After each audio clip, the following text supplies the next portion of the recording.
Hi guys, welcome back to my channel. Alam nyo ba? So guys, alam nyo ba? According kay First Defense PH, sabi niya dito sa kanyang video, New History, the Philippines will receive the largest aircraft carrier given by Britain? Hmm. Ano naman ang gagawin natin sa aircraft carrier? Kasi konti naman ang aircraft natin eh. Di ba? Ano ilalagay mo dyan? Saan ka na talaga ng training pa dyan para, yun nga, ma-land mo dun yung aircraft mismo sa, aircraft carrier na yan. Baka masayang lang yan kung ano. Kung totoo yan, magbibigay ang Great Britain ng largest, Ilan ba ang, ilan ba ang aircraft carrier ng Britain? Yun ang hindi ko rin alam kung ilan. Comment down below guys kung alam nyo. Saka, I doubt kung ibibigay ito kasi ano naman ang gagawin natin dyan, di ba? Kung ano yan, kung helicopter carrier yan, yung mga LPD landing dock. Yung katulad niyan na pwedeng, meron ganun eh, pang helicopter, di ba? Na mga 4 o 5 pwedeng kasya doon. Baka pwede pa, di ba?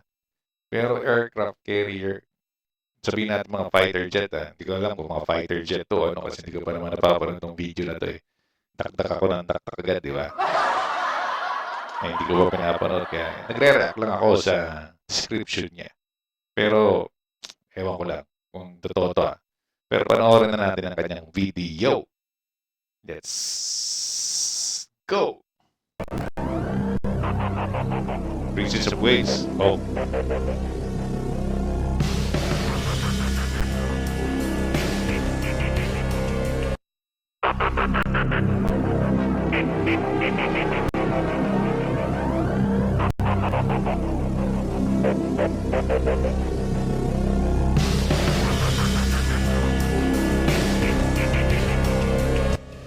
Recently, British support for Southeast Asian countries such as the Philippines was seen as a step in strengthening regional defence and security, especially in facing increasingly complex geopolitical dynamics in the Asia-Pacific region. The gift of the HMS Prince of Wales aircraft carrier from England not only provides strategic advantages for the Philippines but also creates balance. Forces in the region. Apart from that, the presence of this aircraft carrier is expected to strengthen the partnership between the UK and the Philippines in terms of security and defense. Imposibleng ibigay nila yan. Kasi kanila yan. Princess of Wales nga eh. Di ba? Saka hindi basta-basta binibigay ang aircraft carrier. Lalo na ganyan. Hindi naman ano yan. Mas mahal pa yan. Sobrang mahal yan. Di ba? Saka sobrang laki. Yun nga, kailangan mo rin na marami kang fighter jet or aircraft dyan para yun nga, hindi masayang yan. Di ba? The Philippines. The British Defence Minister who arrived in the Philippines last week was in the spotlight after reports emerged regarding Britain's intention to permanently donate its newest aircraft carrier to the Philippines. This news caused a stir in the geopolitical arena, especially considering the ongoing tensions between China and countries in the Asia-Pacific region. The aircraft carrier HMS Prince of Wales, one of the most advanced aircraft carriers in the British Royal Navy fleet, is planned to be gifted to the Philippines as a form of defence cooperation strategy. The Minister of Defence... Pero napakagalaan din naman ng Britain, di ba? Para i-donate nila yung aircraft carrier nila. Kasi hindi naman basta-basta ano yan eh. Nagagawa yan eh, di ba? Sobrang tagal din bago magawa yung ganyang aircraft carrier. Tapos i-donate ng sa atin ng Great Britain. Sana may kasamang mga aircraft, di ba? Yung pag-deliver, nandiyan na yung mga aircraft din para kompleto na, di ba?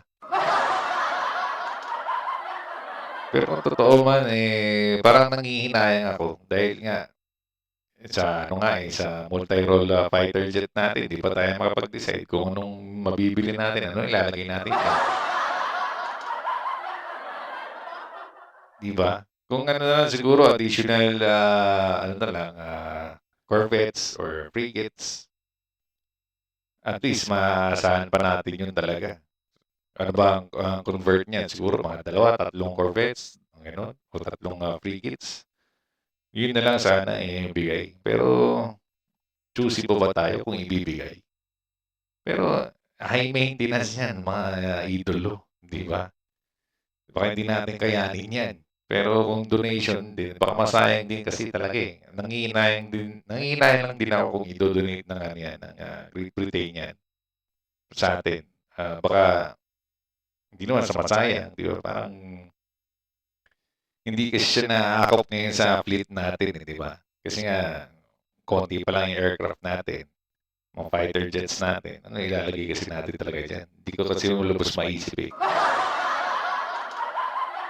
Defence in his statement welcomed the news.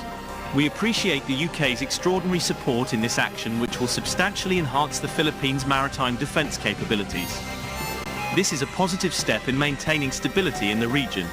Tensions between China and surrounding countries have become an international focus. Attention especially regarding territorial claim disputes in the South China Sea. Britain's provision of aircraft carriers to the Philippines can be seen as a tactical move to provide support to the Philippines. Countries are in a tense situation with territorial dispute claims by China. Meanwhile, the British government representatives emphasised the good intentions behind this donation. The UK is committed to... Oo, good intention talaga kung good intention. Kasi donation is donation, di ba? Tapos ganyan pa i-donate. Di ba? Ang lupit naman nila, di ba? Kasi talaga parang sa Southeast Asia tayo lang para magkakaroon ng ganyan. Wala pa akong alam kung sa Southeast Asia mayroon ng aircraft carrier ang ibang bansa. So sa Southeast Asia tayo pa lang magkakaroon yan. Tapos walang aircraft, di ba? Pero syempre hindi nang basta-basta din yan. May mga armaments din yan na malulupit eh. Di ba? Kahit na walang aircraft, kaya niya ipagtanggol yung sarili niya. Dahil maraming maraming armaments yan na nakapalibot dyan para sa niya. Maprotektahan din ang aircraft carrier niya, di ba? Kaya, ewan ko. Di ko rin alam. Supporting peace and stability in the Asia-Pacific region. The donation of this aircraft carrier is clear evidence of strong relations between the UK and the Philippines, said the British representative. This step is also expected to have a positive impact on the integration and training of Philippine military personnel in operating aircraft carriers with advanced technology. With the grant of the aircraft carrier HMS Prince of Wales, the Philippines can strengthen its naval capabilities. The donation of British aircraft carriers to the Philippines creates new dynamics in regional security politics and increases the Philippines' role in maintaining stability in the region. Meanwhile, in the Southeast Asia region, China's response to these developments remains in the international spotlight. Britain's decision to donate the aircraft carrier HMS Prince of Wales to the Philippines is not only a significant strategic aid but also a move that creates a balance of power in the Asia-Pacific region. Britain's decision to donate the aircraft carrier HMS Prince of Wales to the Philippines is not only a significant strategic aid but also a move that creates a balance of power in the Asia-Pacific region. This news has caused vibrations in regional geopolitics, especially related to security dynamics in the South China Sea, with the provision of aircraft carriers as the main means of providing assistance to the Philippines. The British Royal Navy's most advanced military assets gave the Philippines a significant strategic advantage. The aircraft carrier HMS Prince of Wales is not only a symbol of sea power but is also a platform that can project the Philippines' military presence at the global level. The Philippine Minister of Defence in his statement highlighted the positive impact of providing an aircraft carrier. Britain's gift of aircraft... Sa laki niyan, di ba? Oh? Grabe pag-maintain dyan. Di ba? Hindi ko lubos maisip na magkakaroon tayo ng ganyan na walang aircraft. Hindi ko talaga lubos maisip talaga. Promise. Carriers was not only about high technology and military capabilities but also about creating a balance of military power. Forces in the region help maintain stability and peace in the context of ongoing tensions in the South China Sea. This step can be considered a positive response from the international community to support these countries. Involvement in territorial disputes, the Philippines, which has claims to a number of islands and waters in the South China Sea, has strong support from Britain. The balance of power created by the provision of this aircraft carrier can also affect the geopolitical dynamics in the region. Surrounding countries may see this step as a significant change in the distribution of power, strengthened the position of the Philippines and the partner countries that supported it, while the British emphasized the good intentions behind these gifts. Not only about providing aircraft carriers but also about supporting countries fighting for peace and justice in the region. The Philippines is a strong partner and has the right to have an adequate defense force, said the British representative. The provision of the aircraft carrier HMS Prince of Wales is an important milestone in the partnership between the Philippines and Britain with these military assets. The Philippines can not only improve its maritime defense capabilities but also strengthen its position as a major player in the field of maritime defense to maintain stability and peace in important regions, especially in the Asia-Pacific. The UK's support for the Philippines also has the potential to create a balance of power in Southeast Asia. With a stronger military presence, the Ano pa ulit-ulit na lang ang mga Philippines sinasabi. can play an active role in countering potential threats from major powers that aspire to dominate the region. This will not only impact regional security, Tingnan nga natin guys yung mga reaksyon dito. Kung ano yung mga reaksyon ng ating mga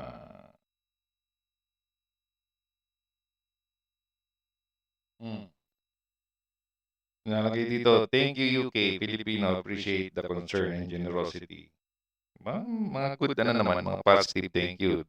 This is helpful to our military, especially to our Navy.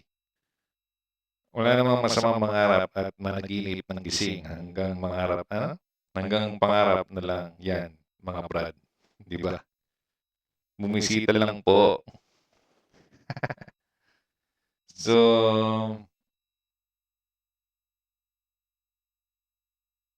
kung maliit na warship, hindi makapagbigay ang Britain, aircraft carrier pa kaya? Sa bagay nga, libre ang mangarap at kung totoo nga ibibigay ng Great Britain, yan, hindi yan libre. May bayad dyan. Diba? It's about time Taiwan acquire aircraft carrier which will be the advantage to its Navy. Sana maging totoo ito.